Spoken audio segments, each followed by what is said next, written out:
3, 2, 1. What's up, YouTube? It's Dean Charles Anthony II, back again with another video. I hope everyone is doing fine. Today we're going to be talking about the Canon RP right here. We're going to give a 2-month review and just talk about how I feel this camera should be viewed in 2022.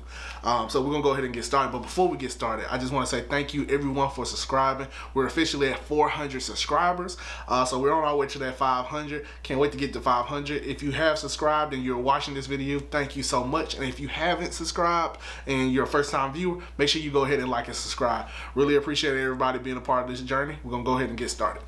Alright, so about this RP, we're gonna go back and forth with some pros and cons, and then I'm gonna give you my full thoughts. So number one, the size. The Canon RP is an amazing size camera. It's very light.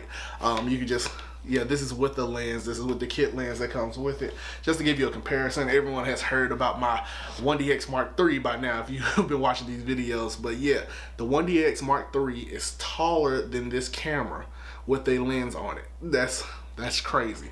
It's definitely a lightweight situation. It's a good to-go type situation. Honestly, I would recommend it for if you're going to travel, if you have some light places that you want to go and just want to get a couple of shots. This is actually the camera that I will be bringing with me. I'm actually going to leave the R5 at home and definitely leave the 1DX Mark III at home and bring this RP with me. All right, so number two, what I definitely want to talk about is the price. The price of this camera, basically for $1,000, you can get this lens and this camera, and that is ridiculous. This is a 24 or 26, I can't remember off the top of my head, megapixel camera. In comparison, my 5D Mark IV, which I've been using, that I was using for about 3 years, when I transitioned from the 5D Mark III, has the exact same amount of megapixels as this camera. And you know, it has everything been updated with like being full. It's still full frame. It has the updated sensors. It still has dual autofocus. It's just a great camera that you can get. Honestly, this would probably be my first recommendation if someone says like, hey, I've been taking pictures, I want to go move up, I'm trying to be a little bit more professional. This is actually where I would take them if they said that their budget was $1,000. But this, yeah, it's just an amazing price camera, and so what you get out of it is absolutely amazing. And the final point I just really want to make is the simplicity for this camera. You can get a lot out of this camera. No, it's not the most amazing in any aspect of any of the Canon cameras in this full frame range, but for what you're getting out of this camera, it's so simple to use. Like, honestly, they basically combined a full frame camera with a point and shoot and decided that they didn't need a crop sensor, which is really a beautiful thing. Like, for instance, when you want to switch to movie or to record video or anything like that, right? It literally like gives you all the presets. It still reminds me of when I first started being a photographer. I had my Nikon point and shoot camera, how it just kind of babied you through the menu. But this one is very simple, very uplifting, and it's just something, even when I let my wife use it, she just kind of grabbed it, she just went ahead and went through the motions, and it's just an easy camera to use that you can still get some really professional and great looking work out of. Now, a couple of cons. First con I'm gonna give you is the crop, the video crop. The video crop on this camera is, if you had any Canon DSLR, it's miserable. If you want to shoot in 4K, this is probably actually the first 4K video that I'm shooting with the R5. There's no crop. I actually really like it. It's pretty crisp. I think this is looking pretty good. But it having a crop is just ridiculous at this point. It's not the best. I would suggest if you're okay with shooting 1080p, just shoot 1080p. If you're trying to shoot 4K and you have a smaller setup, kind of like I'm in a office room, so that crop is just, it's not worth it, then I say go ahead and go with the 1080p. If you're thinking about using 4K or anything like that, choose a different camera. My second con for this camera will honestly be the frames per second. It's about 5. Like, you can tell, even in continuous shooting, it is a very slow shooting camera. It's something that I think is comfortable if you're doing like sports for your child type situation, if they're playing soccer or anything like that. But this isn't necessarily a camera I would really trust to do something very fast. It's not the fastest camera. It does what it does well, but it's on a much smaller scale. So like, I wouldn't necessarily recommend this for shoot, I actually wouldn't recommend this for weddings. It is something that you can get done with a wedding. I shot weddings with Canon T2i, so it's definitely possible, but it just wouldn't be my professional recommendation. For those who shoot portraits or looking to get into portraits, that's where I would more so aim this. But this is a slow working camera. You could definitely feel the speed difference if you used any other like full frame DSLR. But yeah, it's a slow camera. The speed of it, frames, all that jazz.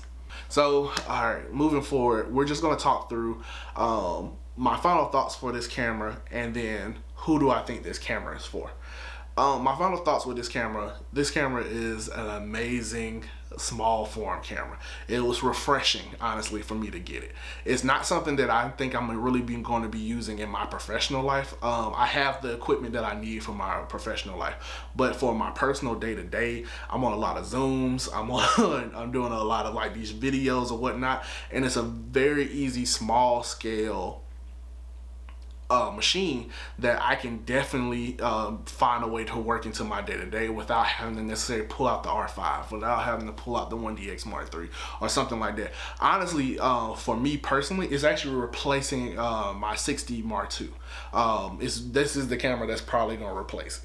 I don't think I need an R6. So this is going to fill into that vlogger, that day-to-day life, that set up my content creative lifestyle, and fill in for my day-to-day business virtual work. But it's not necessarily something I'm going to take with me to do a wedding or a portrait shoot. I think I have better equipment, and for my clients, they deserve that equipment. But this is definitely something that will be on my desk, not necessarily in my bag. Also, I'll probably be traveling with this camera a lot. When I go on my trips with my wife or with family, anything like this, this is the camera that I'm taking. So it's that type of camera. It's, if you're not fully on like being a professional photographer day in and day out, if it's not a major part of your income, this is the camera to go. If you're looking for high quality family shots, boom. If you're looking to step your game up, you're moving from like a T5i or something like that, I would move into this camera. But if you're not ready to make those bigger $3,000 and $4,000 investments, this is also that place. So, ending this video, who is this camera for? I'll put it in for two buckets. One, content creators. It is, and when I say content creators, I don't just mean this YouTube. It's for people who need good visuals for their Zooms. It's for people who need good visuals for their YouTube series. It's for people who need to do vlogs or other day-to-day life stuff where you want a good camera setup. I would go with this. It is perfectly fine, especially if you're okay with shooting at 1080p. It is a nice, crisp 1080p. You need proof? Go look at my other videos, right? And it works. It's a camera that is simple and works. So if you fall in that, you need something simple that works and can give you good quality. And shoot, if you need that 4K, you can get it out there. Just understand the crop factor. This is the camera for you. The second person that I would put this camera for is if you're getting into portraits and you want something with more megapixels and a full frame camera. So like if you are beginning your photography business, you're starting to take it more seriously, you're not doing anything like weddings, which you could, I'm not gonna lie to you. If you got this and you shoot a wedding, you will be fine. I am just in a place right now where I'm comfortable with those faster frame rates. Like this is, when you take pictures with this, it sounds like click, click, click, click. Anything else that I shoot with, it sounds like click, click, click, click, right? So like that's the difference. So that's the reason I wouldn't trust it in this place. But when I first started shooting weddings, this is with that T2i, and I think I had a 70D at one point, those cameras, this is comparable to those things, right?